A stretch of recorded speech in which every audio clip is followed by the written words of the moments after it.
So Yeah. you expressed concern that dogs used to live longer, in your opinion, 15 or 20 years ago. What is the normal age that you see them dying now compared to back then? You know, I cannot say to you, I know 100% my statistic is like this, and I know that for 100% sure. But what I see, you know, around, which means in my country, in countries where I go for judging, what I hear people talking, breeders, and their experience. This is why I say I'm concerned, because many dogs dying now in age of 4, 5, 3, I don't know, way too early, you know. That's not normal. I don't remember that before. I had Rottweiler friends, many of them. This female was, I don't know, 11 years old when she died, or maybe 9 years. That was so soon. And then some dogs were 12 years, so 13 years. My friend, she had female, 16 years was alive, 16. And that was, you know, okay, miracle in this time, miracle today. But she was 16 years old when she died. And then the male was 13, 12. My dog died when he was 12. My first dog died when he was full 11. And then, okay, my Faith died when she was 11. But Ashke died with 7 years, which is way too early for me. Okay, his brother with 9, that's great. But too many people refer that the dog's dying 2 years, 3 years, 4 years. And this is not normal. This is too often to hear. And cancer, in the first line cancer, but also a lot of heart disease and kidneys disease and tumors on the spleen. And so this is why I ask how is situation in United States? Is it same, or your dog's living longer? In experience by owners and by breeders, what they say? Do they think it's the same as before, or is it life now shorter for Rottweilers? So my experience is certainly I had 13 and 14, 10, 11. I Super. had one guy he was at 4, but he died of leptospirosis. Oh, this is different thing. That's Yeah, different. that's That's a different. different, it's not chronic Yeah, or, yeah, that's different. Yeah, yeah, but but kidney other. issues or heart issues, I think that most all of us have seen. There's somebody had mentioned Laura writes, Yes, let her speak. Or do you have that paper that how I? to pronounce? Yes. Hemangiosarcoma. Yes, yeah. The very often, I told you here also, very often on the spleen, tumors on the spleens, on the liver, on the kidneys. I don't know which every kind of tumors, every kind of cancers just appear. But I know we people also have cancer, and majority of us will also die from cancer, which is normal, but not with 20 years, then with 60, 70, 80 years, which is then okay, normal, so to say. But dogs dying too early, too much cancer developed in early age of Rottweilers. And this is why I want to ask, you know, we speak in our club, and all people sharing this concern, and we were thinking maybe some new blood, maybe some dogs which doesn't have any relationship with dogs here. Even in pedigree of our dogs are not only Croatian dogs, that's mostly German dogs mixed with some domestic breed dogs, but you know, basis is same. So we were thinking maybe if we import some dog from, for example, your country, from United States, to get more healthy dogs, to use it in breeding, But we don't know anything about health of your dogs. This is why I ask you, what is the general picture of health and longevity of Rottweilers in United States? If you have any, so to say, general information, does you have same concerns as we do, or your dogs are maybe more healthy, long living? I don't know. I cannot tell you. But that was interesting to see, to hear maybe this participant on this seminar say, my dog died when he was 10. And the other one said, I have dogs which are 12, 13, 11, 9. And then, you know, when majority of people say these numbers, then it's great. But if many of them say, I lost my dog with 2 years or with 4 years, and such like young age, then I know that we are all in the same situation, actually. Or even This is why I asked. 7 or 8 years is too young in my mind. Yeah, but still 8 is more than 2, or more than 1.5 year, more than 3 year. Even it's too early, I also think so. But as veterinarian here in Croatia say, everything what is over 8 year for Rottweilers is like a gift. So you should be, they say, you should be happy if your dog is 8 years old when he died. When he is 9 or 10, oh, it's special happiness then, like gift from the heaven. But I don't know. Health is most important, nothing else. I mean, nothing else. Everything is nice, but if you don't have healthy dog, what you have? When the dog dies, all these trophies, all these dog shows, all these working results, whatever, doesn't mean anything. Dog should be living animal, and so the owner can enjoy with him at least 10 years, 11, 12 if possible. But if you buy the dog and you love this dog and you really connect with the dog as should be, and then you lost him with 3, 4, 2 years, that's terrible for person and for dog, of course, for breed and for owner especially. So devastating. So I know in the US that the list I gave you of the hips and elbows and heart and eyes and JLPP and a number of other things we're getting recommendations to check for. So the fact that we have such a much larger country than you makes them tend to think that we may have a bigger gene pool, though they're still the favorite dogs that people are breeding to. That's kind of narrowing our limit of passing, pure pedigrees that are varied pedigrees. But we have some very long-term breeders on this talk that I'd like to hear from you guys and say, let us know what you think you're seeing. Are you thinking our longevity is staying, or are we losing some of it? Hey, Debbie, can you guys hear me? Yes. Okay, I kind of wanted to speak on this. I've been in Rottweilers since 1982. Go ahead and identify yourself, Karen, just so everybody can see and know. What's that? If you'll identify yourself first. Okay, I'm Karen Gilden. I have Kelsey Rottweilers. For those that are on the thing that know me out here, obviously you probably know my dog Graham Cracker, who's one of our top show dogs of the last few years. But I first got to know Rottweilers in 1981. I got my first one in 1982. And I have actively shown and done performance events. Back when I was young, I used to do Schutzen too. I've done a little bit of everything with a Rottweiler. If a sport can be done with a Rottweiler, I have done it. But in the 30 something, almost 40 years, I've had, I think it's 17 or 19 litters. I'd have to go count. But what I see as far as this longevity is everything to us as Americans. We're into longevity, and we are kind of like children. We ask why about everything.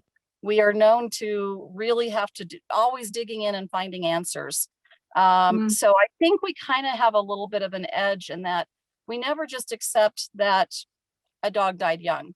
We want to know why it died young and what kind of effect does it have. We can use JoJo as an example. We knew she had kidney failure, but we wanted to know, was it genetic or was it acquired? And so we went ahead and spent a lot of money to find out, was it or not? We found out in her case, it was not. But if we find out that something is a genetic issue, we stop that breeding, part of that breeding program. Mhm. I had a dog several years ago. I produced a litter that I had one puppy with SAS, and I stopped that part of that breeding program. I had a different way to go, and because I had bitches that I'd bred slightly different, and I dropped the one and went with the other that had the healthier lines. As far as living shorter or longer, my early Rottweilers lived to average 11 years old. My Yeah. Rottweilers now are living to 12, 13, and 14. Woohoo. So What am I doing different? Everything's about longevity. I stop breeding a line if I see there's any autoimmune problems, if there's any particular, if there's heart problems, cardiac, kidney problems, I stop what I'm doing and I make a change. And I actually still have everything. I'm sitting in my car because I have 4 dogs in the house that would not let me sit through this meeting, and I know that. All 4 of those dogs go back to my very first Rottweilers. Every one of them do. But I think that we kind of have the advantage of that. We are big, we are widespread, and we have, where you guys may have maybe 1 or 2 big universities doing studies, we have maybe 10 or 15 big universities doing studies. So every time we have something that doesn't go right, we research it, find out why, and we try to fix it. Back in the early 1990s, you were really focusing on cardiac. What changed cardiac for us in this country is that 2 of the top dogs in our country, tell you who they were Krugerrand and Taxi, were their call names. One of the top males, top females in the country were bred to each other, and they produced a litter with SAS. That immediately put it out publicly that this is an issue. At the same time, the golden retrievers people in the national club realized that golden retrievers were having a huge issue with SAS. They actually did a lot of the groundwork for us, and they got things going. But we realized that we needed to jump on this issue when 2 of the best bred dogs in the country could produce a litter with SAS. We knew we had to do something. So, we have been doing cardiac tests since the 90s, since the early 90s. So I think it puts us, where you guys are just starting to do this, we have already been doing it for a long time. The last couple of years, we've been pushing for the echoes or ultrasounds versus just the auscultations. And now we've gone for what they call an advanced cardiac certification. You have to have that echo or that the echo or the ultrasound. You can't get one without it. But it's not, you talked about losing dogs to kidney disease.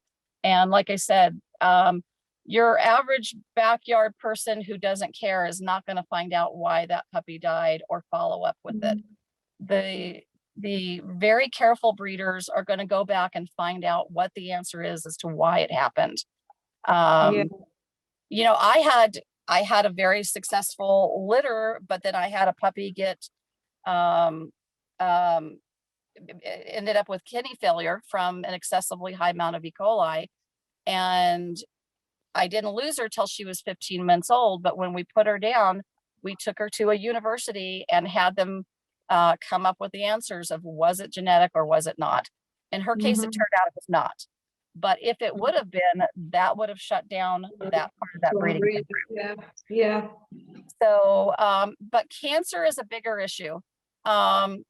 There are still lines out there producing cancer way too young. And some of the cancers, like we're seeing more hemangiosarcomas, again, we're trying to find out the whys and what fors. I've noticed over the last numerous years, we lost one dog a little bit younger. We lost her at 9 or 10 to lymphoma. Come to find out, lymphoma is highly associated with pesticides. And that really fit in. We realized that our next door neighbor was having his yard sprayed with pesticides several times through spring and summer. And we knew we were getting an over, what do you call it?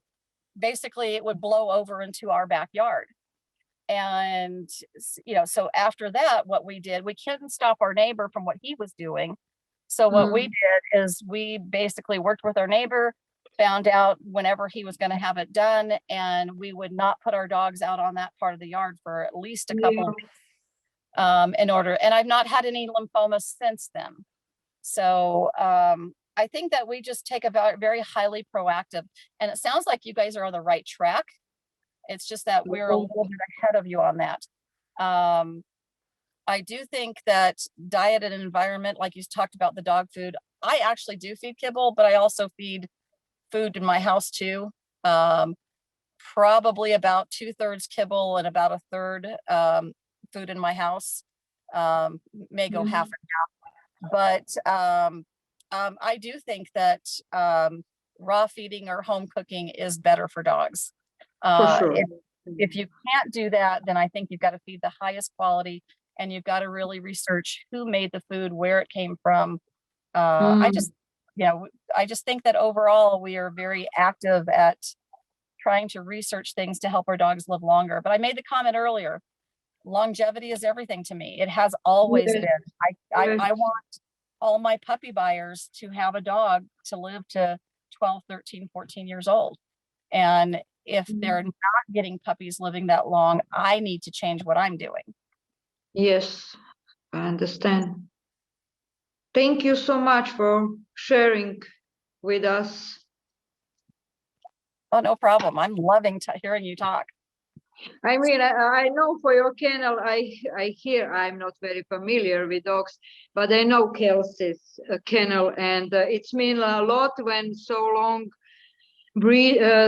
time breeder share opinion. And again, thank you very much. And I wish you best with your dog. And it's so nice to hear that they are living so long. That's beautiful to hear. Are there any other questions? I actually have one question. Please identify yourself. This is still Karen Gilden. Thank you. And this actually goes away from the health part. I have a question for you. Yeah. I look a lot at European dogs, the German, the Serbian, the Croatian, you know, I look at them a lot. I see something, and it always drives me nuts when I'm following, either looking at pictures or looking on Facebook or whatever. A lot of these dogs, when they photograph them, they're always presenting the front ends and have overstretched rear ends, and you cannot tell. But from our view, from us here in the United States, when we look at the way the Europeans photograph their dogs, in my mind, most of them have very weak rears. They don't have correct rears. They typically are straighter in the stifle, or they lack the muscle tone, or they're correct. You are correct. So what we're seeing is really true. That's what I didn't know. Is it just really bad photography, or is it that in general, I'm lumping the European countries in together. In general, they're not concerned about rears, where I'm very concerned about rears, because that's where the drive off the rear, my dog has to drive off the rear. Sure you are, but there is some stupid fashion all over here that the dog is stretched like this when on the photos. I don't know why, but it doesn't look nice, and maybe because people on this way like to hide something, or they think the dog is so, like, you know, racket long and stretched, which is really not normal for Rottweiler. But some people present on this way. This is the best way to find out how the dog is built. Actually, to ask for video. And when the dog moves and walks, and then you can see what is true, you know. At a have Seeger show, are they overstretched like that at Seeger shows, or do you have them? Many judges complain to handlers because of that. Don't stretch your dog so much. Put him in a natural position. Don't stretch him. But then some of them cannot, because the dogs are already so used on it, and they cannot stand anything else than stretch it like that, which is so wrong.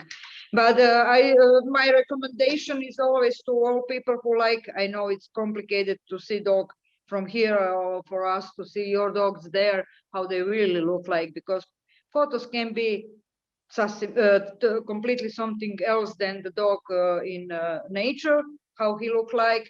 And this is the best way, if you are interested in some dog, to ask the owner to make video, and then the dog run on the video and stand, and you know, it's better.